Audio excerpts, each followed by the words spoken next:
from your bana own mai experience. bayaya soki mamba ba dot ekoki nango obali mwasi na yo déjà osepelisi ba parents na ye nzambe espèce amoni obengisa musala nzambe aya chibino maboko ongebe bali nzamba sepeli bakosa bino te ono il faut bien ça dit credit card ono akosa bino no ba masa na nga wana basale boya obimi bomapamba ba parents botika osala makama bongo parce que esala soni la ba respecter bino te ba bo plus ba semi ki ba respecter bo bi maniti ba famille moi banzala you're asking for bare money like stop doing that, it's a gesture boya bala mwasi boyo ofuti 7,000 nango komikanda kanda na non himself azo aopena udasi ça expliquer on dit que facture one photo et puis une facture wana bon écoute futa kuna. Welcome to Parley. Hey, home to real conversations. And moi qui songi pe ozanga te lelo. Kisongi kozanga te. Of course, we're back with another guest. Another episode, another guest. Bon, l'autre on a invité na biso mon spécial, hein, na combo ya. Mais invité on est ma troupe mo rambrianga, mo na ba position na te abungisanga mo nzela so tokutani. Ngana yeba kaza na position mobo mais so akeba place so akomi au milieu des villages mais yemora se présenter me présenter hein? Merci beaucoup comme na Manda welcome Manda ya Mobutu tera Manda kaka mais Manda his name was Manda te mwana ni comme mwana ni zai comme Manda really okay ya mwana mwana la mama konzo bon Manda tellement yele lo na plateau ngana na question fona tuna ponyo kosanga nani Manda toyokani no bien tokutai na feti toyokani bien na Manda ba tutu ba otala biso toyokani bien na mutu nanga po yaza mutu nanga depuis kibomwana na ndoke pa na bango obina banzemba mopao ote ba date mo ezo ya mikolo ya ba le 20 na ba le 21 ozati mais na surtout ki Manda na Instagram a posté na po niko mais il faut aller partout quoi. Ce qu'on nenga na yambi to yambi on a plateau na biso to sali mabe. Et bon eza plateau ba warrior. Yemsay. Il a eu plateau ba warrior. Comme mais en de vérité zate siko a to partager siko ba makambo eza makamba vrai. Mais lo bande pe na epsakio. Tant tukuta na sindi na epsike non. Nga moyena zalara côté mo na lobara one point of view et simbate il faut nazala ouais na faut za loyal faut za la position yo to beta masolo lelo yo za muta gauche oh non lelo na droite non zala muta moko nga d'abord ninga za boye parce que guerre eza cause à être traité tant guerre eza tenga no cause à être et pour normalement quand même na noko nga boye na opesa ba gauche ba droite ba position ko pesa mati position pa mapamba te yo mo utolo ba bien ke oyebinga na bina mopao te wana zaki ba kosa leka kibomona siko age pusani accompagne position na mais mabene siko azoni ngopesa position te mais malamu na ye apesa siko position na kibomoto bon zela siko na pesa par exemple mwende tokende yo arena siko na vanisco na parler boejo mo ba ipsinga ke non kona ebiso na kinda ki bor wana ya l'event mais ba libino fort pinga na vandiko déjà ngasiko na vandi na bi c'est que likamolobi wana za solo non il faut nazala na deux parties na natali yo moko juger na to tio ba mwa lisu na biso moi espion nga il faut ndingwana nga c'est bon il faut c'est bon siko na cadre wana ça va pour malamu ne siko malgré Koto azo la décision te azo au milieu du village mais na vie na normal après sa position. Oh nyonso ayebi Manda ayebi ki to kenda bord moko boye. Na ki mobali. Po abi aza mobali après sa position.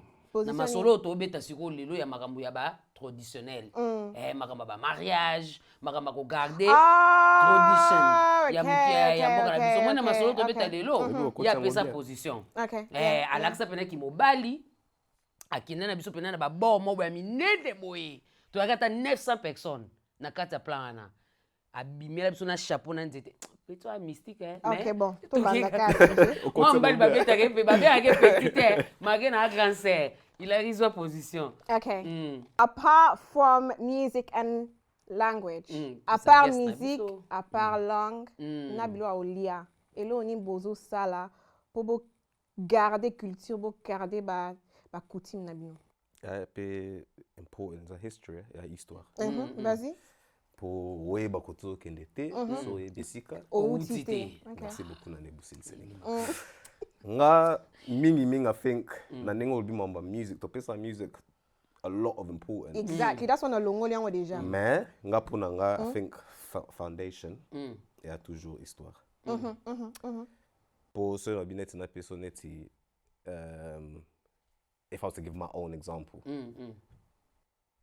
Omoni tanto loba for example o muluba zana ba characteristics aboy. Mukongwa zala aboy, mutetela zala aboy. Nyoso one is uta from somewhere. From the history. Neti nga koma mutetela my parents would tell me no wosala mama boete. Mutetela zala aboy. Ah no. Bale mutetela wosala zala boete. Siko omoni siko na ndenge tokoli na mboko oyo, tobota mpe na bamboko oyo. Toboti pe lisusu bana pe na bamboko oyo. Omona mwana mo boye azokola na ba mannerisms ya enjama. Maza Congolais. Utetela mpe. So fongoli passport ne boye. Chibamba lo siki nini. Kongo ba jama. Mais na habitude na ye, c'est enjama. Kongo ba Congolais. Kongo ba Congolais mais bizele ba jama. Ya ba jama. Siko, toi na problème mona pourquoi? Pourquoi? Pour te yebi histoire te. Muluba ozo ki ko respecter. Mutetela ozo ki respecter. Oza te ono Obunginzela. Oza na neti habitude soki ya tir kube ya Ghana po okola na master mobo ya pour moni siko lelo. Basi na biso ba generation na biso ba komo pesa pouvoir pa ba Nigeria pourquoi? Pour ba garda ba tradition na bango. Yeah, bango pensa baza dur na tradition. Yeah, they don't play around. Donc yo pona yo. Mwana soka agafa atindi mwana na Nigeria. Kende zonga yekula. Donc omoni boro eloko biloko obeta oyo okota na ba muzindo mais okende te. Siko linyo akewa. Akende nango. Mais ezana ba degré mo bo so to bito bando décortiquer c'est que ezo kota ba moi ba sujet belé. Pendant lobby Nigeria garda tradition au plus exemple ba na biso ba okepa ba Nigérien. Mais ko kende pa ba Nigérien wana ezana ba factors ninyo ezo kende si bango oyo monyango ke eza tradition na bango ba garda. Ki mobali nga lelo na komo mona neti bana basi ya ba Congolais ba mona neti ba Nigérien ba lekibiso na something. Ki mobali Siko likamuna ngina loba yango wana ezake bango ba garder ba rose na bango ba tradition na bango. Mais zela. Vous comprenez? Toi na eloko melati. Neti to mela pona likambo ezate Neti nina lobo moni lelo. Za to mela pona likambo lobiana zela. Okay, mais zanga pena so kasi. Po ba yo lobo bo pimela nga. Moni eloko beti ana. Yeah, mela. Moni eloko beti? Bon, toke na okay na ma. Eza ya ba tradition moni lelo monda lelo ba tradition ezo bungwa motro. Yango wana tanto ke na culture ezongsa biso mwa muke. Today na mona batu baloba mwa mingi ono mibala baluba boye mais bango ka mutu ba oza respect makasi pa na basi na bango po bazo garder ki mobali na bango. Malgré ça moi dire na ndenge mukile tambola lelo. Yango wana nga vraiment to solo mambu ya ndenge po to kolisa pe bana na mboko. C'est ça. Donc that's donc pona yo fondation is very very important. So it's the history. It's the history. Okay. Et puis to zwa fondation anate na kokola. Ozo comprendre. To kola na ba vie ezaki na banda ku bazo bisa bino kaka ndeka yo lobi opesa exemple moi malamu. Mutetela moi mbala mutetela zala aboite. Ah, siko zala aboite zala ndeni. Et puis azala bongo te poani. Vous avez les problèmes. Explication ils ont payé sa maté. Ils ont payé sa maté. Ils ont dit trop moi ça ça la boité. Moi ça vendre la boité. Moi ça qui n'a boité mais ba raison il y a biloko bolo bana biso ke ba sala raté ba ki na boité ils ont payé sa maté. Vous avez la place erreur. Mais ils ont dépendre pe na famille. Ils ont dépendre parce que nga par exemple na camarade nanga bango nyonso babotami awa mais au moins penza mama la bango ezalaki penza basa baswali bazala boye so bakokola nango olobi bien basi ba baswahili bazalaka boye mais pona nini bazalaka boye mais c'est ça maman na bango déjà ti bakola azolo bango déjà ke bazalaka boye pona donc attention ba comprendre ngo moi azala boye mais ozokola na ozokwetsa bango de valeur boye ona kola ozokola nango mais sikoyo problème nanga sikoyo ezalaka ki OK problème ya te eza nango mabe te koloba neti par exemple na kanao mobala mutitela azalaka boye te azala songi te OK exemple mosusu eza nini faut à dire bolia fufu mingi te biso normalement loso omona te biso normalement comment bataille bien baloso parce que baïb sabino ni faut à dire bon dire te mais faut à la logique faut à la logique na ba principe ba principe comme faut zangi principe faut zangi ba logique wana mutu nyosa rome no zwi moi si mobwe moi sangwa lingabu yopo kekarabu to kekarabu zwi moi si mobwe moi sangwa lingabu yopo kekarabu non de ba okumba yo zambali mobale mutetela il faut moi logique wana bon basi msusu lelo ba mara non mibala batetela makasi non boza makasi bato mo très very pleasant. You know, tant to vendre à tous, c'est bon. Mais yo rosa ka moko yo rosa moko. Rosa de exception contre belé. Naza tepo wana na rosa la honest. Those are the so pleasant people. Ya wana mona pe mingi mo na yo ka pe mingi ono ba job atetela na base belé. Non. Bazaka pleasant ba ibo vanda na ba. Donc ba tout mo boy ba bien na ba. Okay. Yeah. Ya wana le amour ba kusala biso ma.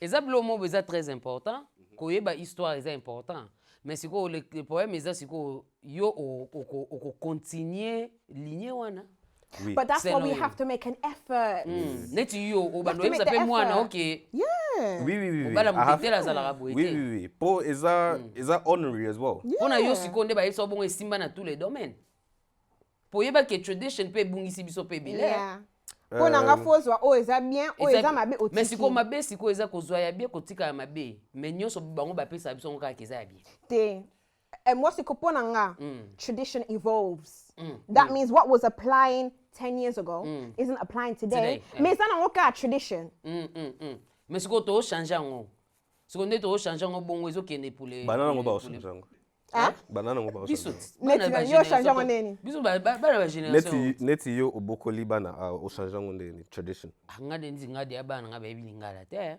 so yo zo mona ngo bien te na mona ngo bien te mais exact lo moya eza moi pasi po no but are you making the efforts te na sala effort yes you could also say so foot na sala effort te ponga mono na kola na anglais. But same like me, I learned English. I mean Lingala in my 20s. Donc siko e poème I was born here. Like I was born in Europe. I wasn't born here, but I was born in Belgium. I came to London. I was young, but I learned Lingala when I went to Keen at 21. Before that, I used to speak Lingala. It was a conscious effort. Mais c'est la deliberté. No, it is deliberate. No, it was a decision. No, it's a deliberate. Let me finish the point I'm trying to make. Yeah. So before 21, kutunga zaika bakamada bajama. Nazaranga bakama ba congolais te so ngana zaika na minya bajama tana iko kindikin I was like oh like that's when I fell in love with my culture siko posa pe oye ko la lingala ye ko ye ko la français it was a conscious effort ngaba za olo belanga lingala there's not been one day where my mom was expecting me to speak to her in lingala I've only started speaking to lingala when I like now that I've matured as well, yeah? we can have I can't lie I think our parents' generation na ndenge ya bien avec beaucoup de respect et à moins complexe. Conscious decision. Netinga kutu nazaka na experience na ote. Linga le loba manga na ndaku na tikala po za nanga te na obateke na zaki complexe te ka obatbai bateke na lingala non. Ngana loba lingala dès le début. Mais on a oloba ke bana nanga ba ebi lingala te zate ke I'm consciously doing it. Na ndenge ke na laksa ba lingala te. Na exemple yo zo lingo pesa sko ya complexe. Ba famille belé bazwa des décisions na ke ba ko laksa bana ba mangala te. Mais na bakana biso za bakao eza ke the language o e dominaka na kati ya ndaku eza anglais. Po nga moko de na kokola anglais dominaka na ndaku na biso. So your mom and dad were speaking English? My mom and dad were speaking Lingala. Yango to yeba kuti anglais dominaka poani. Biso to ando vanda na ba parente, to ando vanda entre biso bana. Parce que entre biso bana to lobaka anglais. Ba para balala ba papa kenane musala zongi 11h na tongo biso dia to na classe. Tu biso to zonga ya la lipo ifa ke shift abutu. But when you're communicating, but you're still speaking in Lingala. So that's how I learned to speak Lingala. So I know how to speak Lingala. Même si the same thing is going on in my household. Ngana mbali nga to sola Lingala, mais langue e dominaka na ndako eza anglais. Siko, that's what I'm saying. Pour nayo, est-ce parce que tu trouves pas ça important? What's it called? Like ça bana Lingala. Tena ko express myself te properly na Lingala na bana na ngai. Yeah, okay, cool. Do langue is like it flow easily is anglais. Mais Lingala ba yebi yango na sens ke ba yoka biso to lobango. Mais ba lo to solo la to ça change de parole na bana na Lingala eza moi un peu difficile. Ozomona. Donc eza ba blo mo boye eza ka simplicité ke to linga ko continue culture te mais na babilo msupe yaka bosiko obi they don't speak Lingala na nenge ya what would you say what other traditions ya biso that are you showing your kids bon baliera bilo na biso ba africain balamba ngope balamba te bon na bana non na comme bana ajo ba lamba bongo pina te mais o a komi na aja alamba ngo baibi mais malgré ça bana bazana âge mo boy ba koma pe ba kimra biloko wana même ata biso na kokola na komena ba âge mo ba 12 ba 13 ans biloko na ndako ata mama la mina oliati mais eye ko rattraper nga na kimukolo na zongela ngo po eza déjà loko buta na bomwana omoni donc baliaka biloko na biso eloko lokwa neti ba église pe eza pe pa avoir culture to kenaka ba église soki pe tosali biso ba biloko esengi ke tolata ba maputa ba olata maputa donc na minute oyo biso ba congolais tozala esu toyoka esu culture na biso soniti ba ajo ba aero biso tondo kola na poto complexe obo benga tozaki na pa ba jama ezali poto tondo yoka nde soni no but you know what ngape in my era as well people ba wolo ba ke they're not Congolese as well bo ebele biso tout not as much as Bino yeah mais biso pe batumsusu ngate po ngana kolo na Tottenham donc I don't have et puis au kosande nini na component manda bon quand déjà comme ça au fond déjà que mais les va changer ba component ba biso bo ezaki na ofasi sindi au kosa noza no perform anyway mais rattrape ka anyways pozo ki de classe suki mipiku nyantaba ba oyeba yo po jama sala mo ane suki bia kange ba bout de tête bani mais yo déjà mama di bana mo asombela bino nyoso ba bout de tête ezati donc ok de suki batio ba élastique ok déjà la maman robe pantalon dongi do ba no yeba biso ba et puis biso ba africain ba ndo yeba biso bongo po à l'époque ba maman biso ba trop yo olati lambo viens on parler de lambo yangwana soki eza dongi te eleko munene sapato ba osomelo déjà pour evando 2 ans donc so olataka likolo 5 basomelo 7 pour de aisalo 2 ans ya kokola po ani ba parents na biso ba yaki pe na ba système oyo bando sala trop pour ba bengisa baninga obe ba famille musu from back home donc ba mboko na bango mingi ezaki investir côté wana biso ezaki so basomelo pantalon faut ça nango 3 ans ozomona mage ko toboka déjà banini bazaki na bako light biso bien mais bando ça la exaggerate that's her no my parents used to listen my dad dressed us very nice don't get me twisted like he used to put us in Jewish clothes okay very expensive clothes however African children were always noticeable but to ando yebana à l'époque na biso to ando yebana pour faut to comprendre pe que réseau ezap ke ba différence ezaki belé to kola pe le kwa bana ba tumsute na banda kwa bana mtsu ba jama mtsu ba ka de bino bo 10 la facilité biso to zaika 3 biso pe to zaina biso bino bo ki toi yoke biso to zaina mo très on attend pas dongité donc ça va biso to zaina vraiment civilisé na notre biso ba o ba zaki na ba expérience wana ba yebi donc ato lingo wanga na e oyeba na kaka ezaka na ba bilo mobo ya ndo funda vous comprenez donc ba complexe wana mais na génération lelo ngape na o trouver que eza esouté na ebité so bino bo mona yeah because batebele yara bisote batebele black people in general ba olinga bazonga to komi ko appreciate ba culture na biso to komi pe ko élever mi makam na biso biloko na biso ko lia donc mais li biso I used to meet other Congolese people mona go tuni bang what tribe are you Baïbiga baba Congolais. Yeah, toka ba Congolais, yeah, bate biso mama na pena ming te oyoka ka uza mungala uza mwa muyombe. Tango yo koma keno, il faut ya obala you don't know what to do. Siko, it was a bit different. Because par exemple, Coco la, I know that my mama is okay ni renyo banyanga. So I feel like with us it was very different. Nga deja tina okay kin, ba ovani sanga yo ko bala tribu wana te na otanga komo na bango te menga deja na famille ba pekisanga tribu wana. Okay. Kasi tribu mo ba otanga kombo te. Bon atanga ka apali ba Kongo na ba luba esimba vraiment tenga penza ba pekisanga ba luba. Okay. So that's what I'm saying. It just depends family to family. Biso zaki no ka ba blo mo ba suki zo kata na ya uza mungala bangala ba suki kata na. Wana na ebia mo. Bangala pondu. Bazala fezana ba ediste mama ndingo. Me biloko liande to yebaka. Yeah. Biloko liande pena bate ya biso ngo biloko lia selon ba cultures mais mingi ezali pele to okola. So when you were growing up, but they tell about Sabino, but Pesabi Susana Bino. Netinga makamba batete la na yebi maman. Pour baza tellement battre bien. Mais tout le monde est dans le tout le monde. Mais in terms of like okutanana, like because I didn't know, for example, na ibite so to okuta CJ.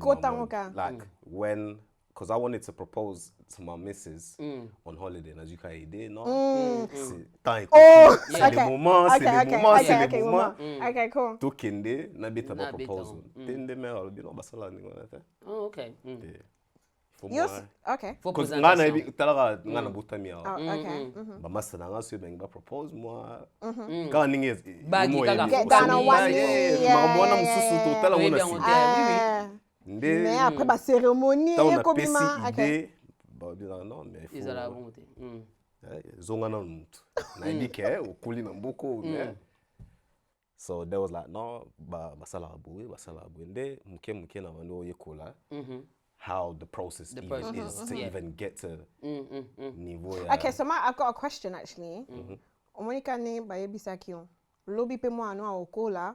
Ngana wa yebisa ava koma na mama. Ava koma na place wana. Oui.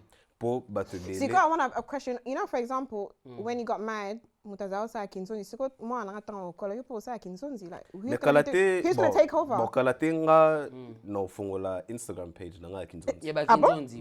Okay. Kalate bo na o sala ba publicité. Oui, sala ba kinzonzi. Na ngina pesa ba dates te mamwe bele mais Kinzonzi Productions et au fond is a new age kinzonzi. Et puis nazo benga ba frère na o so za mu Congo, oza mu Yanza, oza bien, webi okakola so kena shop use our 5-piece chain. Dans la besoin d'habiller. Pour la generation. Oui, pour la besoin banzonzi asika. Banzonzi bakomo kola, bazo ko so penzate. Bakoli. Qu'est-ce ba tamba na biso ba okola ba et puis mo ebita mu tazo kuma mu bange mo ba compréhension, patience c'est surtout wana. Et yo koma bwe, e koma ma swana.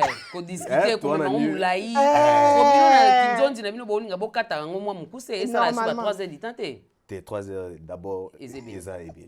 Tout ça maman sala biso d'abord to koli na mboko maman ozem ça.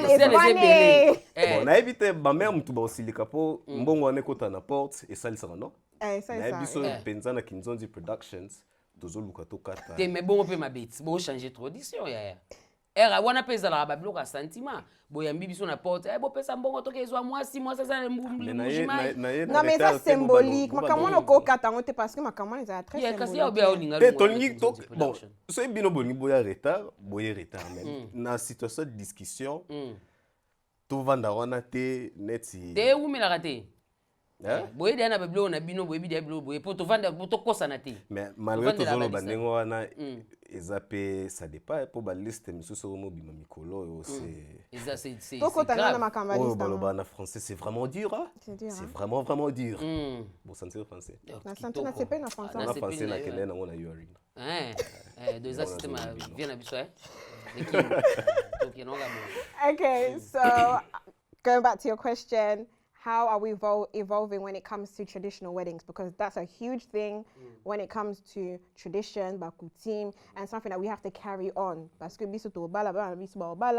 we don't want that to go. So how are you feeling? Because you're deja bala, you feel sala deja dot. So how are you guys feeling in terms of how? I'm very straightforward. Pona to evolve for tokata white wedding. Tokata white wedding. I like that. No, you need to give us an explanation because I need to wear that white dress. I need to do all of that. I need to Te- do the te- bridal photo shower. evo- I need to do all of that. So you need to Te- give me a good explanation. Azuka Then now you can Okay, I'm just telling you, prepare your explanation because it needs to make sense. Why are you telling me? Go on. Why Ils you ont compris que poto evolve. Okay. Photo longola. Why? Bato wapesa Katanga. ngo priorité ebele. Batu, moi tant le photo embrace Our culture. our culture. Photo longola loko eza na nzela ozo. Parmi biloko et photo embrace ko le traditional wedding, is that? Exactly. Really? Pour wa wedding Why? zo ko ambriango. Why? Now you have to Mais- explain. That's your wedding. That is your wedding. Papa na mama. Ebo wan Zambi. Te nzambe eza simple. Nzambe ataka na tradition wana Zela, pastor zela, ko ya zela, sali ya pambuli zela, babag. Esi nango. Nzambe, I say yo olata white wedding. Olata white dress. Oza na. Is that symbolique? Symbolique na vexe didi. Oui, parce que soki nazalai mutu mona tanga la livre ya Nzambe tembele okosinga. Okosi Po the Beta biso traditional parola. wedding. Parola ngona bosani yango. Eza na kati ya Bible. Yala kati ya Bible na bosani yango. Po na yoloba. Faut respecter ba loi. Nzonga ndeza nzemba kofi na boyi. Mais na bosani yango.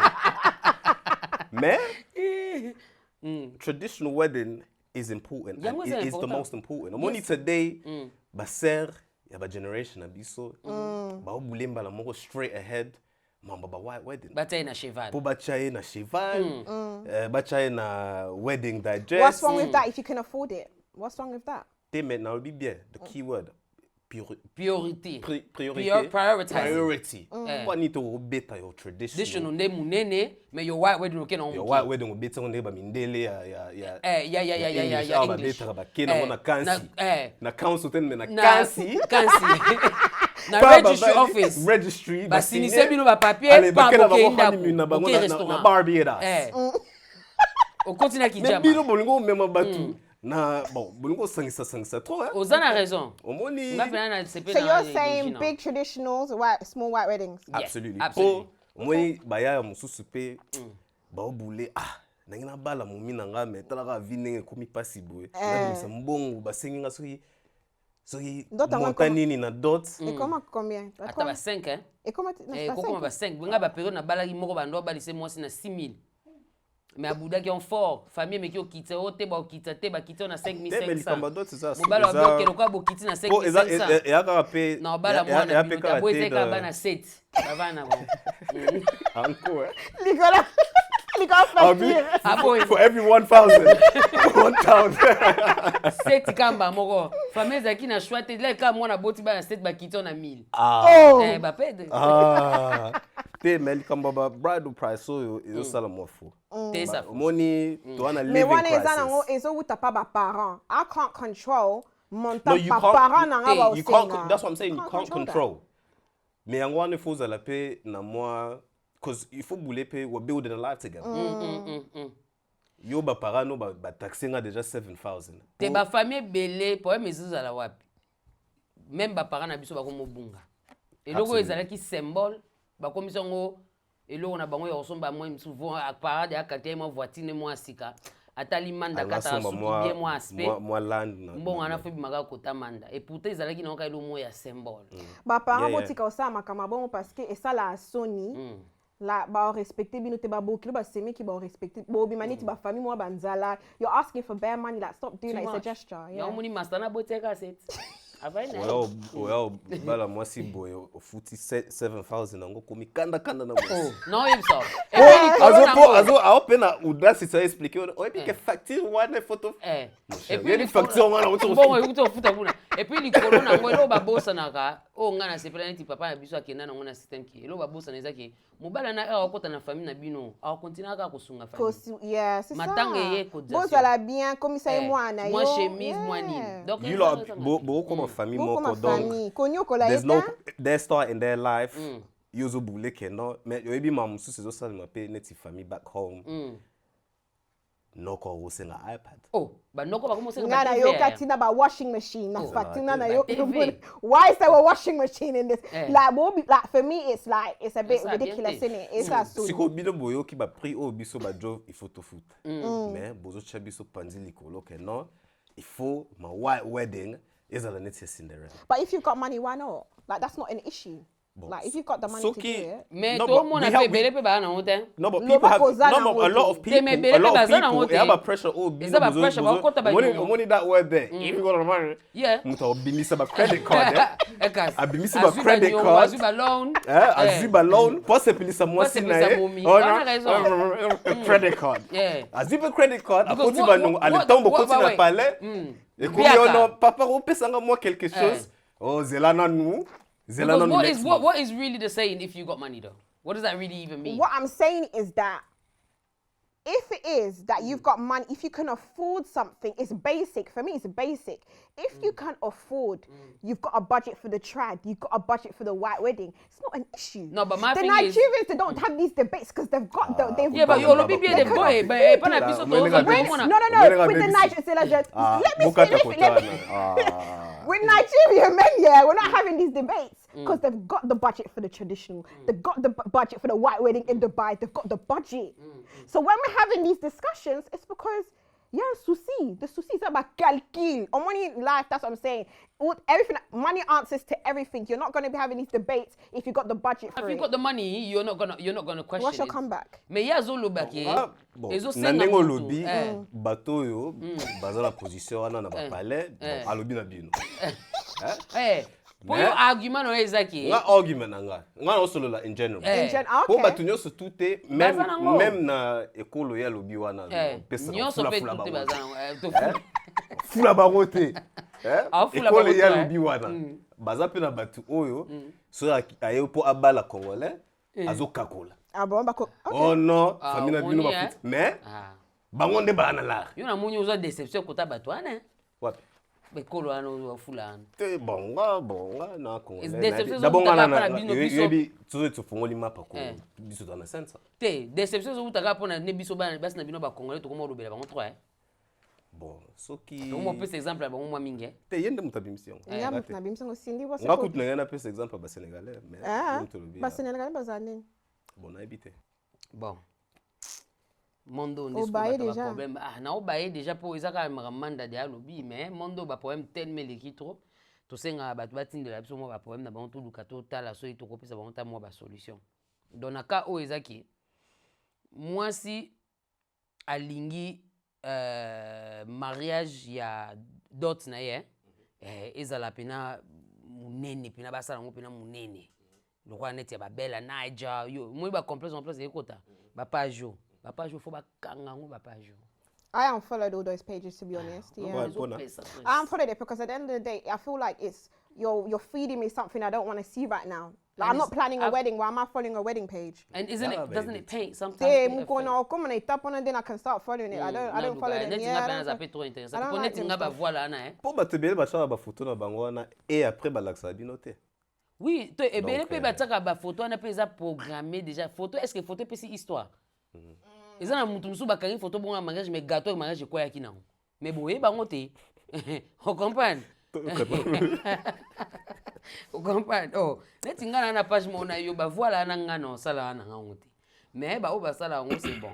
Do ya lingi mariage na ya dot eza pena munene pena lokwa neti ba bella naji ba Nigérien pena ba kenana. Na ngo d'accord. Wana d'accord. Mais fiancé na ya lobi na soki to sali ya dot ya munene c'est que voile to ça munene te. Donc c'est que moi na peso voile ya munene ezate ozo comprendre azo mobala azo comprendre te soki problème eza nini pour moi ça comme ça on va net moi problème mobo akobino basi so bozwili kambu il faut washing machine ayeba na microwave ayeba esili siko jwa ngone mabena e era balaki mwasi ne mobo ya jama bula ba biloko te abete ba masolo te zaki no ka normal ka pam. So this is like his second marriage. So Abala is okay. Yo komina ngolo bane. Abi balabala. Donc era bala e mwasi na jama azaina ba cérémonie te. Mais era komi tu na ye alingi mwasi ne so mi balé a comprendre mwandam. First of all, mobile ngo déjà mobile mabe because when it is already utobala déjà moi c'est jama boboyani and now oyepa you know ozima sa Congolese. look, follow the procedure, innit? Follow the procedure because you came back for a reason. Te me problème to anango pe ezake money but bele bakoli as ba British. Neti nena robi we're not knowing my procedures until you get to it. So Tomsu na vina ya ibi mamba bridal price de. Aye bien ngo. Nan mobile. Ane British malgré comme nous aux Gershom mais Tomsu na ninga system ane rara British boy. Ana jama na ye shini kwa basala vina bango. Aye ozwa. Jama babala ba on pe na ibele te. They don't even have that. No, ba on ba oza ga msuma sheneta or. Do they even have the chat? They don't have that. Baba let me. Mais so no bi na pesa net reverse. Est-ce que mundele aulinga asala a small white wedding and I osala a massive traditional wedding ala taneti by African asala net by Basalango. Yeah, Basalango. You say baza lost. No, they're not lost. They're pleasing the person they love. Like at the end of the day. C'est Bali African. Yeah. They no be bon. They don't have that tradition though. Basalango because they don't have that. Bino siko bozo lukela ba white wedding point. Because ye our point is like ya lingi na tradition na Congo basala ba white wedding too. Because it's obviously something that we haven't. But you know that a lot of people neti yo to speaking okay is ali Kambonzambi. Ndongande ana ngoli Kambonzambi. But bele ba koti na my question is my question is est-ce que na Congo basala ba white wedding too? Na kin oui. So kena village. Okay, maybe no. Okay, if you want to go that way, yeah. Maybe na village peut-être basala ngote mais na ba in the capitals, by cities, modernized, basala by white weddings, all of them. Because young as well, but every street has a church. I'm telling you, 90% of the population basala by white wedding, basali dot na bango. Après bakina sili mariage religieux. So it's not a thing that we've adopted here parce que kuna pe basala ngo. So why? Yangonde na robi. Poto evolve to zonga to embrace our roots. Faut longola biloko o bapaya ba eli biso et puis bino mo bomo bundela ngo neti eza bino. Comment on a kabeli oli comme na l'action surtout bato ba kabela ne ba koma makasi ba eza bino te eza bomo pesa na explication ya o non nzambe non ungo sa eka na seconde to vanika so ina zale mutu moko spirituellement et puis na bi livre ya nzambe tembe loko singa ya kosi OK nae mais pour nato evo moni likambo lobi wana so aza penza Africa mobala lobi na bien ke soko na pesio ya munene ya I don't understand as an African he's willing to marry your big tradition but then give you also the big traditional why are you upset? Exactly. First of all he's still marrying you. Exactly. He's still giving you a big massive party. Yeah, the proper one. What are you? What are you obsessed about? So you can't sacrifice the white wedding. You're not gonna track suit na white wedding. It's cool. Booking now. But that's not the norm for the like. I want to wear white. C'est comme on net lelo Hillary comprendre que she has no reason to wear a white dress. Yes, you know what it is, yeah. You know what it is with me. I don't like nalubana sentiment. Like I'm quiet because, like you said, I don't have a good argument. But no, we're gonna come back because I'm gonna come back with an argument. I'm gonna do my research. Because no tika ope bongo te passing nga fana la tavoile. Oh. On a dit que next time il faut payer un chapitre nanga. Te yaka na chapitre. Yo luka chapitre no ya na chapitre. Ebele ba obunga ya. Ebele baza obunga baza ba. Wana neti wana penza. Because my future husband could be watching you or could say scuba idea maybe. Te alobi ke mosala tradition. Naza our the gentleman. Na also na ba yumate ba gentleman. Okay, ana bul abala mumina ye avandisa masolo. Po ba ya ebele balinga bala ba mumina bango me ba ana ba predicament abo. Siko manda once ko yuzo ngoye bisabiso ke yose ke ndi usala ngobongo. Te mengana sala ngondengo wana. So you didn't have a white wedding? He did. No, I did. Oh! You know what? Yeah, this is the stuff I don't like. Where come on? Come here now. Te mengana we bana play. Non. Mais on est après. Ayo comprendre l'idéologie. Et si la maman futani, on est après. Merci Mimoutou. Merci Mimoutou. Kolanda ete parce que ye moko alatisaki mwasi na ye voile. That means azana kimya na ndako, you are gonna have issues because you're not gonna make your wife happy. He made his wife happy. So he's actually lying and deceiving you guys. Il est ripé azoko sabino. He is his own case study. Il a He gave his wife a white wedding. Non mais il arrive aussi sur ta lingara voile yaya. On pe na mukili. Netinga na boya voile. C'est que na mwasi mabe. Neti COVID vaccine.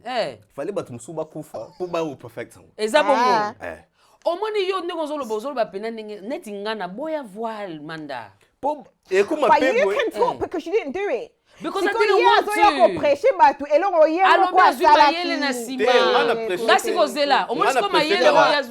Na prêcher kaka vérité. But from your own experience. Bayaya. À comprendre. Moni ma mezande ngwana bako sabino te white wedding ali kamba church. Soki mamba ba dot ekoki nango obali mwasi na yo deja. Osepelisi ba para na ye. Nzambe spesa moni. Obengisa musala nzambe aya chibino maboko. Ongebe. Bali nzamba sepeli. Bako sabino te ono ifo bisa lisusu credit card ono ako sabino no ba masa na nga wana basalebwe bo obimi bo mapamba. Manda, faut à la faire. I think I'm being fair. You're not being fair. Omoni, oh, you so pesa conseil, wana eti yo. Oyo zo maye nga après ko sala ba désordre wana. Faut tomber en ba désordre selon yo. You're calling it désordre. What are you saying? Désordre. Ya ba désordre. White wedding, and she's a bridal hairstylist. If you stop doing your white wedding, she'll be out of business. You're a bridal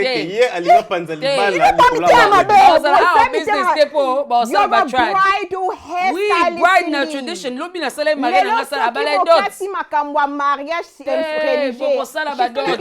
Alobi teke eza désordre na ndenge wana. Eza désordre. Yo zingo baby sa ordre. Yende mtolinga baby sa. Abi désordre na ndenge ke ye alinga panza libala pour la voile. Yango wana likola alinga bo eza désordre adi azo ya otsa ça okay, cool, let me just say something. Baba si biso pe photos ana compréhension so monique et si matin na moment wana botika sa ka dots après 5 ans bosali vow renewal and then you do your white wedding or latina of voile. Soko lingaka ngo ngapi na obetaka sete na soko lingaka ngo po ebele pe balingana bonga ngo te siko ba otoloba to lingaka ngo te bandimaka biso te to lingaka ngo te. Omona boye bakomo bwakelo ye kutu banda basilisa na dot mama. No. Why pesa mabe parce que you can't say that. She's married. Like eza ba perte nga pona nga eza ba perte pona nga eza la ba perte ata nambongo. You be out of business, Cindy. Te na osala ba dot lobi na sala maria dot yaya. Ba dot bazala to bala ba tradition kuta comme belé. So sala religieux ko wasi ko benga Cindy te because she doesn't support wasi ko white weddings. I don't think it's necessary, but you can still go to the registry office and then do a little small thing after. To pesa tradition na biso valeur. To expliquer ba na biso ba importance histoire. Ngana c'est pay because I know déjà moi ananga tonton manda osale kinzonzi. Ngana blagarate. Yeah, I'm happy. Ngana blagarate. Mais kozande ba noko te ko maraki ote o kinzonzi yango ko mokena na ba ninga obinsa ba mbongo ebele. Po bino bo baluka ale ko mama ba lar et ko mama mystique. Ah mais maman c'est mama balar. Manda, you've been an amazing guest. For that, Lilo yo sala outro. Bo like, bo share, bo subscribe, et puis bo continuer ya, bo tala, bo support. Tant ne ba discussion des autres maboy. Oui. Yeah. So pe bo zana ba sujet, bo tine bi so ba sujet, bo tine ba commentaire. Et bon ba feedback. By feedback, yeah. But yeah, of course, yeah, we like feedback. So to do feedback, net mutu mo nga correct nga. Tozonga to sa deuxième partie parce que nga déjà na réponse faut na pesa on. Na réponse. Wana ocha ba grimace pour na. Tika mama papa. Yeah, mama papa, on a raison. Merci beaucoup. Thank you guys for watching and we see you next time. Bye.